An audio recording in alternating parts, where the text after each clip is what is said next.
If you like what you see, please like and share the video, and subscribe to the channel, turning on all notifications. If you would like to support this channel in any way, please do so through Buy Me a Coffee. The link is in the description. You can also like and follow us on Facebook. The link for that is also in the description.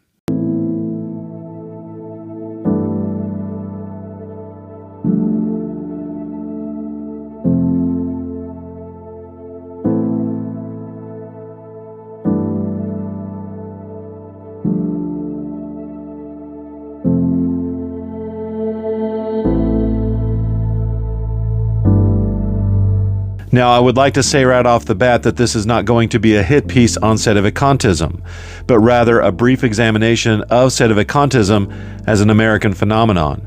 While it is true that Sedevacantism is not exclusive to America, and by America I mean the Americas, and not just the United States, America is the stronghold and seems to be the origination point for Sedevacantism, particularly in Mexico. To preface further, I would like to point out that I don't just believe what other people say about this or that group. I want to hear from the people who are in the group itself what they believe. And having done so, I feel the same about Sedevacantism as I do about flat earthers.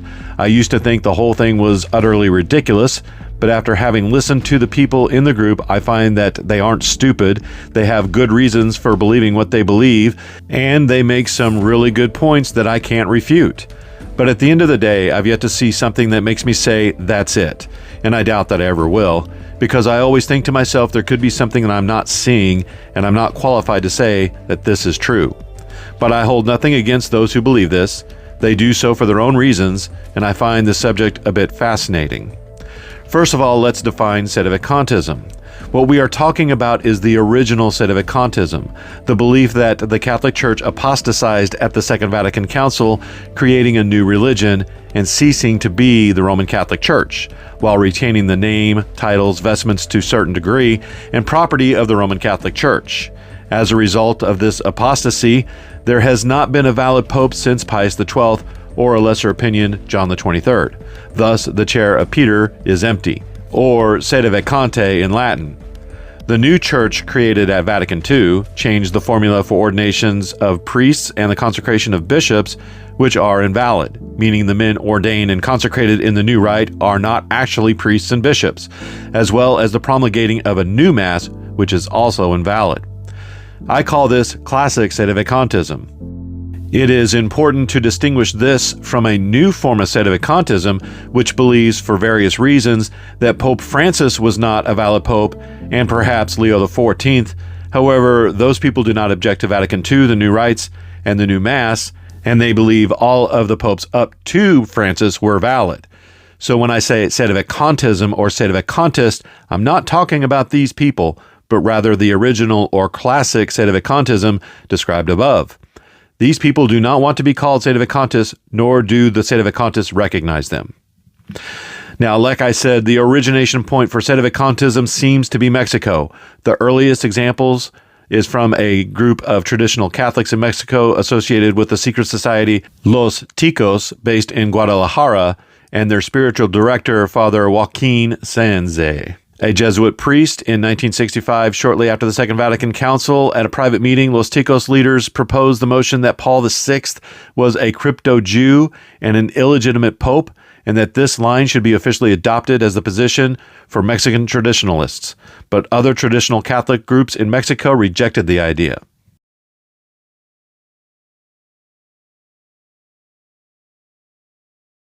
While the SSPX is not a Sedevacantist group, it is impossible to deny the role it played in the formation of American Sedevacantism. Archbishop Marcel Lefebvre started the Society of St. Pius X as a traditionalist seminary, rejecting the novelties that came out of the Second Vatican Council, including religious liberty, false ecumenism, collegiality, the new rites of ordination and consecration, and especially the new Mass. The SSPX eventually set up chapels and Mass centers throughout the world so that the laity could receive the sacraments and Mass and teaching as it was prior to Vatican II. Since the SSPX was really the only game in town, it became a catch-all for anyone who had issues with the changes as a result of Vatican II in the 70s and early 80s. Also, the theories of Sedevacantism were forming at the same time, so it's not surprising that a large portion of the Sedevacantist movement would come out of the SSPX.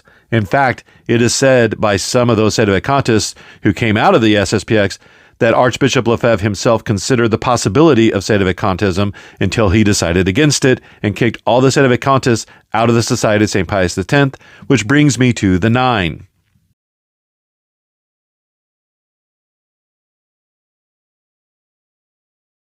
The Nine are United States American SSPX priests, many of whom were kicked out of the SSPX while the others followed, who would become some of the most important figures in the American Sedevacantist movement, including Father, now Bishop Donald Sanborn, Father William Jenkins, then Father, later Bishop Daniel Dolan, Father Anthony Cicada, and then Father, later Bishop Clarence Kelly. These priests were kicked out of the SSPX for the Sedevacantist views, yes, but also refusing to accept diocesan annulments and refusing to use the 1962 Missal, which Archbishop Lefebvre had eventually imposed as the Missal to be used throughout the society. The 1962 Missal was put out by John the 23rd, and if you don't believe John the 23rd was a real pope, then you're not going to recognize a Missal that he put forth as valid either. It makes sense. These exiled priests would go on to form their own priestly society, the Society of St. Pius V. It is important to point out that the Society of St. Pius V is not necessarily a Sedevacantist organization. Sedevacantism is allowed, and it's more of an open question. Some of those associated with the society are Sedevacantists, while others are unsure. It's doubtful in my mind that anyone associated with them isn't a Sedevacantist to some degree, but I could be wrong. While Archbishop Lefebvre named his priestly society after the Pope who declared war on modernism, Pope Pius X, to show his commitment to resist the errors of modernism, these priests named their priestly society after the Pope who canonized the Mass of the Council of Trent, Pope Pius V, presumably to show their rejection of the 1962 Missal, which in their eyes deviated too far from the bull of Pius V Quo Primum. With the new SSPV established, these priests had a huge problem. In order for the society to continue after the deaths of these men, they needed a bishop to ordain future priests. They initially sought Bishop de Castelmaier, who told them to seek out Archbishop Thuc, who had just consecrated Michel Louis Gerard de Laurier, whom we will discuss later, a bishop. The Thuc consecrations were scandalous, to say the least, and some considered them doubtful. De Castelmaier assured the men of the SSPV that de Laurier was an expert in such matters, and if there was anything doubtful he would know and would not consider himself a valid bishop. So the SSPV decided to look into the Thuc consecrations to see if it would be right for them, a decision that would tear the SSPV apart. To make a long story short, the SSPV officially rejected the Thuc consecrations and do not see them as valid. And on October 19, 1993, in Carlsbad, California, the United States, Bishop Mendez Gonzalez consecrated Clarence Kelly, one of the nine, to the episcopacy for the SSPV. By Mendez's wishes, the consecration was kept secret until after his death in 1995. Kelly founded the Congregation of St. Pius V to replace the SSPV once those priests are deceased. Several of the priests of the SSPV did not agree with the rejection of the Thuc line and left the SSPV. Fathers Daniel Dolan and Donald Sanborn left and received Episcopal consecration through the Thuc line, while Father Anthony Cicada left but remained a priest.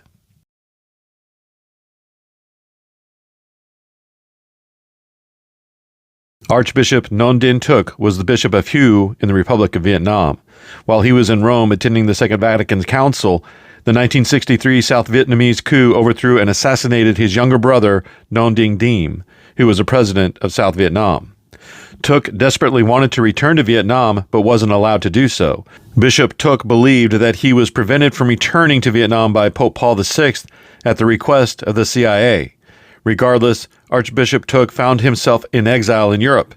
It is claimed that due to the volatile situation in Vietnam, Pope Pius XI gave Archbishop Thuc extraordinary authority to ordain priests and consecrate bishops at will, without prior approval from Rome or any other authority, and that this privilege had never been revoked. Archbishop Thuc ordained several priests and consecrated several bishops for what would become the schismatic Palmarian Catholic Church, an act he later regretted. Archbishop Thuc would later consecrate 2 bishops that would solidify the American Sedevacantist movement, Michel Louis Gerard de Laurier and Moses Carmona. The majority of Sedevacantist bishops traced their episcopal consecration to one of these 2 men. Now, here's a little sidebar about Archbishop Thuc. When he died, he was buried in Resurrection Cemetery in Springfield, Missouri. I live in Springfield, Missouri, and the cemetery is not far from my house.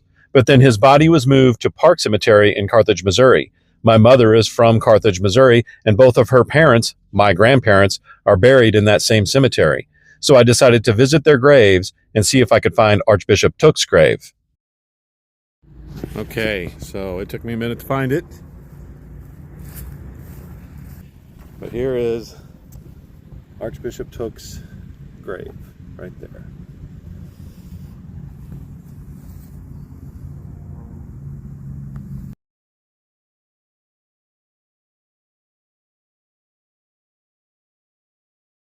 CMRI is an acronym of Latin words, the English equivalent being the Congregation of Mary Immaculate Queen. The largest group of Sedevacantist priests is the CMRI. Similar to the SSPX, the CMRI priests travel around the world giving the traditional Mass sacraments and teaching. Bishop Mark Peverunas is its current head. The CMRI was started by Francis Conrad Marie Schutkart and Robert Dennis Chicoine, who attracted followers through international speaking tours as part of the Blue Army of Our Lady of Fatima. Schutkart was ordained a priest and consecrated a bishop by Daniel Quilter Brown from October 28th to November 1st in 1971 at a motel in Chicago in front of 40 witnesses. Brown had been consecrated a bishop in 1969 by Hubert A. Rogers, a bishop of the North American Old Roman Catholic Church, but he left and became independent in 1971. In 1983, Schutkart and others were expelled from the CMRI for immoral behavior. Following the expulsion of Schutkart, Sedevacantist Bishop George Musi of the Thuc line conditionally re-administered the sacraments imparted by Schutkart, whose validity was now considered dubious, and conditionally reordained the remaining priests. In 1986, the congregation held its first general chapter, which established its rule and constitutions, which were later approved by Sedevacantist Bishop Robert McKenna. In August 1989, Father Peverunas, Mark Peverunas, was elected Superior General of the congregation. On February 1st, 1991, Sedevacantist Bishop Moses Carmona expressed his desire to consecrate as bishop whomever the congregation chose.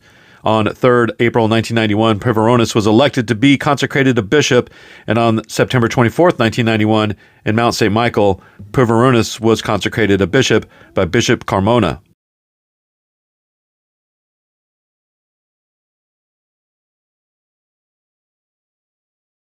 So how can these groups operate when they are in clear violation of the Code of Canon Law, even the 1917 Code of Canon Law? Well, the SSPX claims supply jurisdiction. The salvation of souls is the highest law, and given the current situation in the Church on the human level, the divine Church supplies jurisdiction. However, the argument is a little different for the Sedevacantists, since the Sedevacantists do not see the Church hierarchy as being intact as the SSPX does. They claim epikeia. Now, the reality is the SSPX and Sedevacantists both claim supply jurisdiction and epikeia, but the emphasis seems to be on supply jurisdiction for the SSPX and epikeia for the Sedevacantists. So what is epikeia? Well, my understanding of it is this. There is a divine law, the moral law, and human law. Human law serves the other two. In other words, it is meant to enforce the moral and divine law. For example, murder is against the moral law, therefore human law also forbids murder and imposes penalties on those who commit murder. However, while the divine and moral law are perfect, human law is not. And sometimes human law, not able to see every possibility, actually conflicts with the moral or divine law. For example, let's say the speed limit is 30 miles per hour. We are bound by the moral law to obey the speed limit since it is designed to prevent accidents. But let's say my wife is in labor and needs to get to the hospital as soon as possible. The human law of 30 miles per hour is suspended because the moral law says I need to get my wife to the hospital fast. In other words, what is the spirit of the law, or what would the author of the law, God, want in this situation? Canon law is human law, and with the absence of a pope and proper hierarchy, would Jesus want the ordination of priests and the consecration of bishops and the Mass and the sacraments given to the faithful? While the obvious answer would be yes, there are those who say no.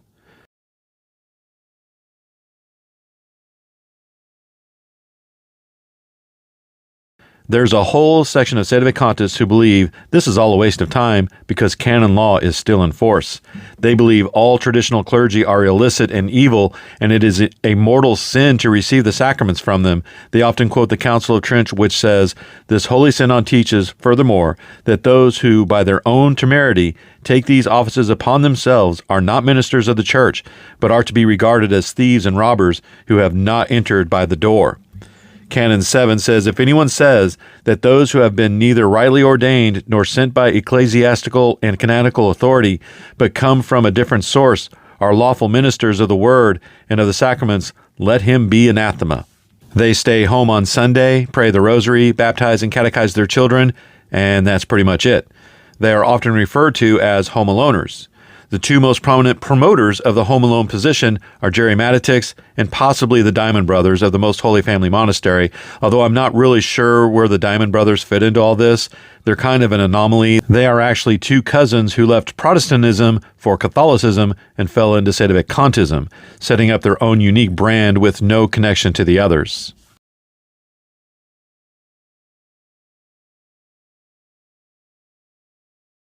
There's an alternative theory to Sedevacantism called Sedeprivationism, and some who are considered Sedevacantists are actually Sedeprivationists. Sedeprivationism comes from the thesis called Cassatiacum by Michel-Louis Gerard de Laurier, which proposes that the post-Vatican II popes are popes in the material sense, but not formally. They have no authority or jurisdiction unless they denounce the errors of Vatican II and return the Church to its proper state. Essentially, they reign but do not rule.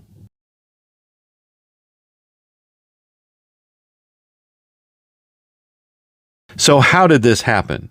How were the modernists able to take over the church in one stroke?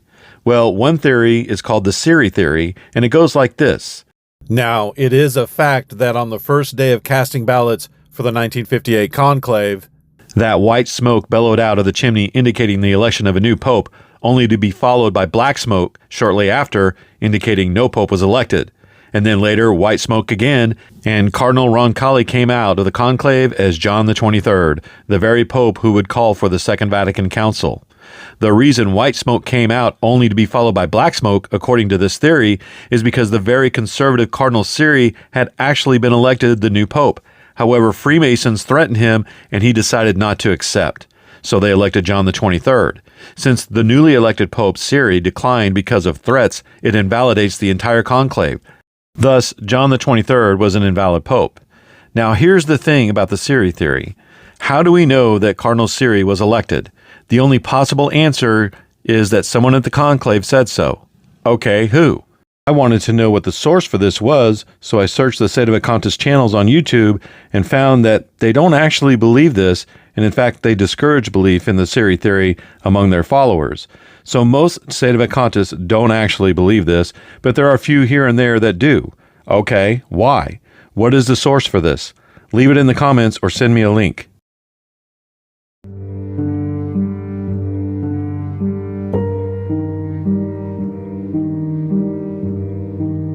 Well, there you have it. That's all I know about Sedevacantists and Sedevacantism. I'm sure I did not do the subject justice, got a few things wrong, and left a few things out. And for that, I do apologize. But I did my best to bring a little understanding to a very misunderstood movement within the Catholic Church. And that's how I see it. Until my next video, God bless.